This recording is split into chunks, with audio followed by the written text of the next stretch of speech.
speaking of PFAS, and maybe that's because we're about to go into this interview about PFAS in the water. Maybe I'm throwing caution to the wind now because I don't know what to do anymore. PFAS in the water and but let's not get everybody alarmed. No. We're figuring all this out, right? The scientists are figuring it out. It's early in the PFAS frontier here. We're not sure the direct correlation of impacts at the levels that people are ingesting here in North Bay through the water and whatnot. So no, we shouldn't be making people panic. Yeah, we don't want to do that. But part of this is that we want to have these discussions, have real discussions. And he's terrific. I'm excited about this interview. He's a real neat guy. And John Best. He's the bestest. He's the bestest. He's a really, really nice guy and a great voice. He has a big, deep voice. He's not panicked. And he can't sell his eggs anymore because of this. So, hey, let's get into it and let's talk to him.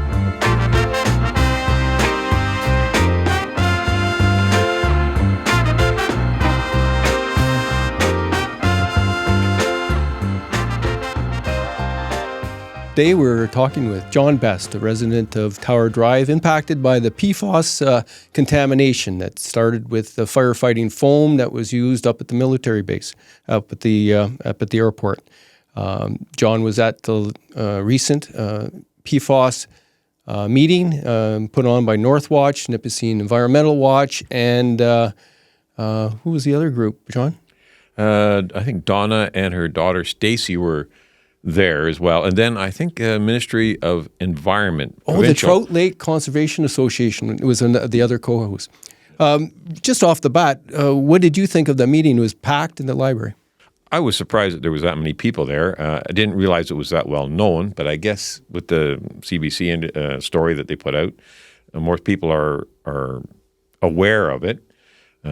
We've been talking about it for the last year. Myself, Donna and Stacy have been talking about it or dealing with it for 7 years because it's impacted them more than it has me. And just for clarification, the impact to you is I used to get my eggs off you. Yeah. Now I can't. Yeah. So I'm a hobby farmer, right? Mm-hmm. I was a general contractor for my working career, and I managed to build myself a little hobby farm in my off hours, and so that's where I'm running now. So I got this little hobby farm going, and this is my retirement, and then somebody threw a wrench into that. Can we dial back a bit? What is PFAS? What are we talking about? It's a plastic. It's a chemical from plastic that's generated for different uses in different products. It was used in the firefighting foam because it would not degrade and cover the fire or something like that. And it's used in a lot of different things, like frying pans to keep them from non-stick and bottles. When you said the foam, so you said in the beginning as we introduced this, you said about the military. But this, if I understand, isn't that fire foam used by many airports, and it's not just military use, right? No, not just military. They just had firefighters up there, and at it was at the base. So not necessarily with the military, but it is a federal situation because they were involved with the federal firefighting training. And I had heard, and it's all over North America. Yeah, it's everywhere. Yeah, and so and from what I understand, it's in everything now. Like it's already in everything. Is that fair to say? From what I've understood in the last research that I've been doing is that they found PFAS in the Arctic caps on the ice. So it's a pervasive chemical. It doesn't break down. It has a very, very long half-life. When water evaporates, it goes up with the water. So now it's in the atmosphere. Now it can go wherever it wants. So 99% of the population 99.9% of the human population has PFAS in their systems already. Okay, so why are we talking about it now? Do we know, is it bad for us? It's been linked to cancers. Okay. So the factories that create it, actually, the workers at the factories were the first ones to start getting cancers. Their babies started coming out malformed, and then they realized that it was very toxic in the areas where they were creating the plastics, that chemical. And then it was used elsewhere in different products. So then it spread from those hot spots. As you were saying, this particular airport here in North Bay, that's one of 60 hotspots in Canada? That's what I understand, yes. Yeah. Now it's in the groundwater, which is how it affected you. Yes. Yeah. And it's in your eggs? Is that what your farm eggs? Yes. So that's my problem. Okay, that's the thing that I want to resolve. So what's happening is the PFAS is leaking off the site where they sprayed it for their training, for their exercises, etc. And so I'm downhill from that.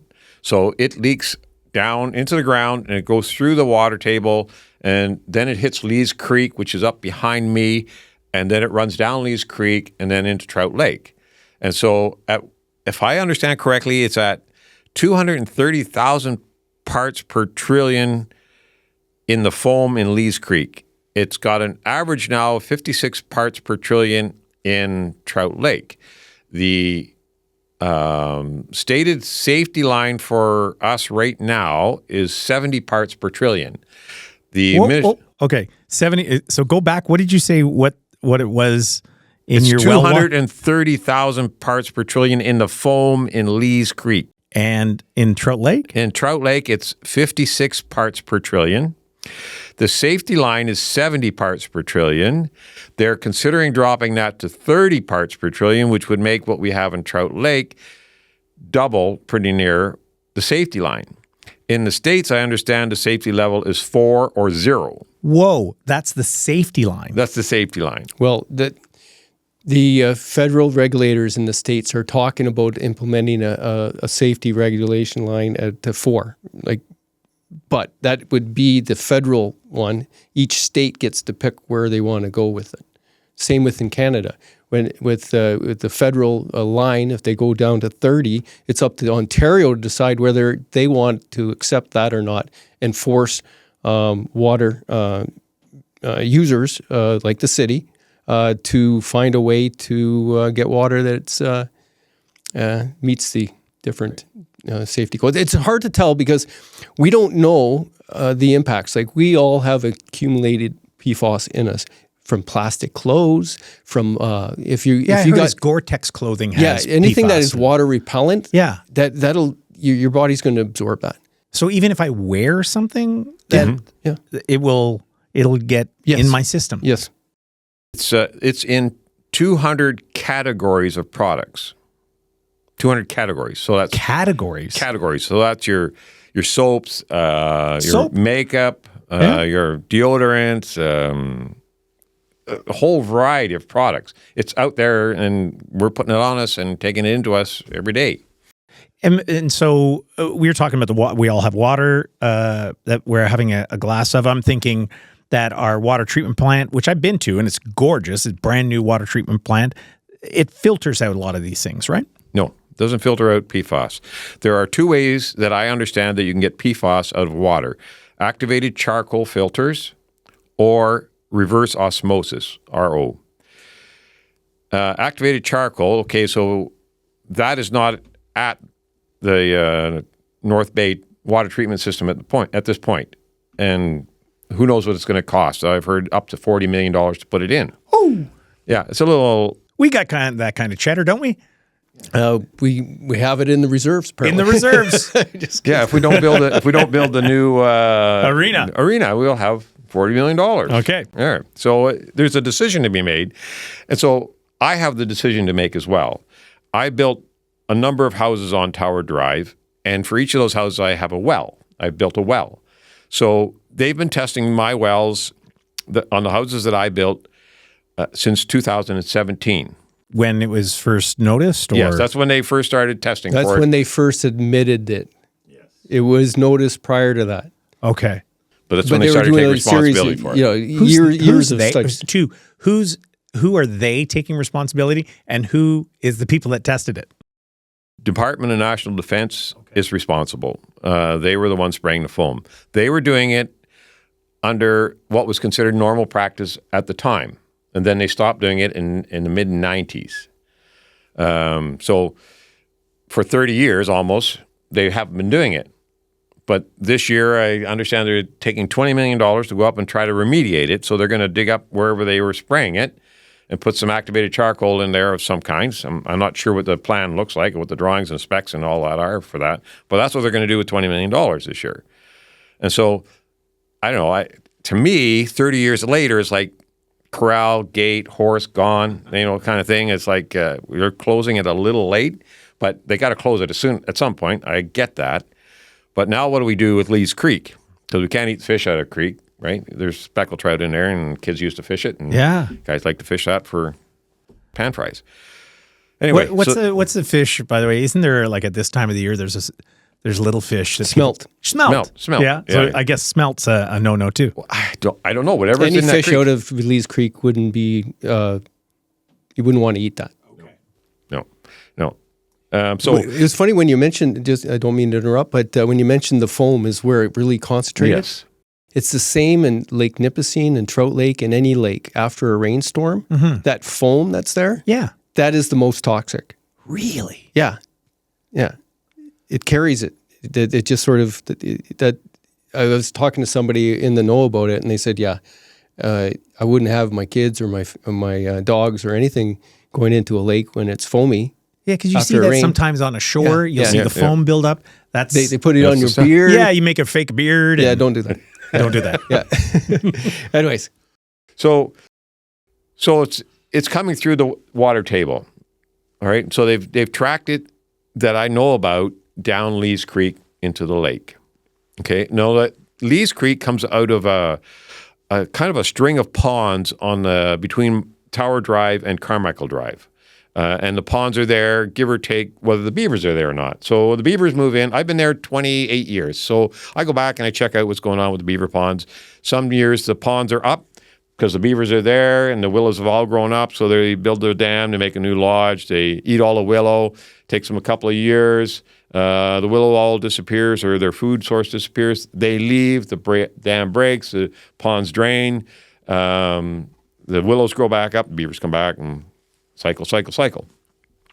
So that set of ponds drains two ways, one down Lee's Creek and one on another little creek that goes on under Tower Drive, about quarter of a kilometer from Little Down Lane. There's a creek there by the hydro line. And so I don't know if they've measured that creek. I don't know if they've been testing that creek for PFAS. I'd love to know. But anyway, if the PFAS is in Lee's Creek, it's got to be picking it up, as far as I can tell, from those ponds because they're the closest to the base. So if one pond has it and the ponds are connected, I can't see how the other pond doesn't have it. So anyway, so that makes it on both sides of me. So I built the houses and I built surface wells for them because we got the nicest water. So if you drill a hole into the rock, you get iron bacteria and whatnot from the well. So I went with surface wells. So I dug a well. I go down about 20 feet, 25 feet, depending upon what I can get with an excavator and how fast the water's running down there. Put in some well tiles, put in some clear stone around it, and then seal a well all the way up to the surface, put clear sand around it, and then those wells that I've built show no PFAS. So maybe I got lucky, or I don't know. But the well by my barn, I didn't follow the same process because it was just for agricultural use, and I was just going to water my chickens. I didn't need that much water. For the house, you got to have kind of an unlimited supply. So I can't pump out the other house wells with a regular house pump. You can't be done. It's not, the water comes in too fast. But this well by the barn is only 15 feet deep, and it's just enough to keep the chickens watered and water my vegetable gardens. That's the one they tested and found PFAS in.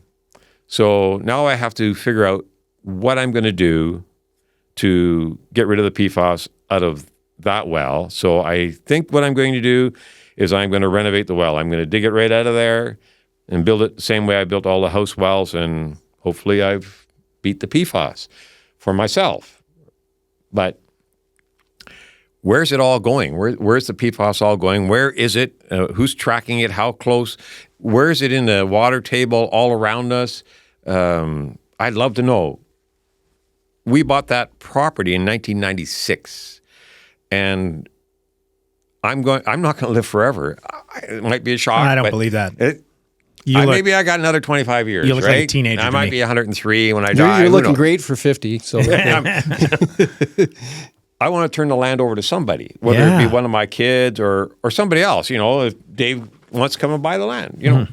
But I want to turn it over to him and say, we had PFAS in this well.